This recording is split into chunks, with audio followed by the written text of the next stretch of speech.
Welcome to my final reflections on the ISTE standards for teachers.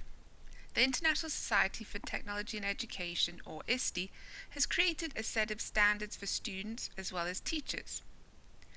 As a teacher, as I develop my instruction and activities in the classroom, I can use these standards to make sure they align with good technology integration practices. Furthermore, the standards for teachers allows me to monitor whether I am designing, implementing, and assessing the learning experiences of my students in a way that supports engagement and improves their learning environment. Also, the standards for teachers provides a model for effective technology integration practices. I can use these standards to make sure that what I am doing in the classroom follows good integration of technology, that it supports good and meaningful learning experiences, and it also enables me as a teacher to provide good modeling of the technology integration and use in the classroom.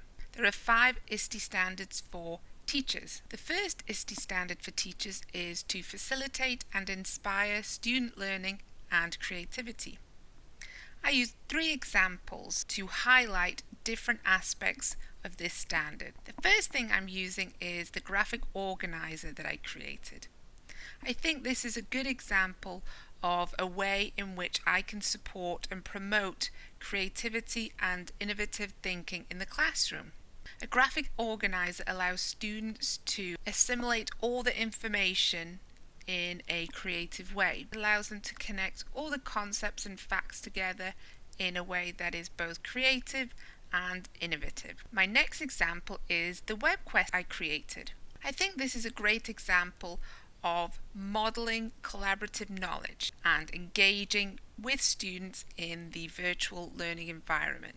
So my WebQuest I created is an inquiry-based learning assignment. Rather than teaching my students what is inquiry-led learning, I created an inquiry-led learning project through Zoonal in order for students to learn about this concept themselves so that they could then go on to create their own inquiry-led learning project. My final example was the Instructional Comic.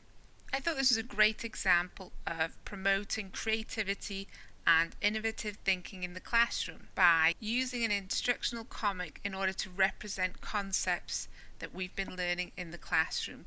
So this comic shows ways in which we can use 2.0 tools, and rather than writing a report or doing an oral presentation, students can create a comic to represent the information that they've just learned.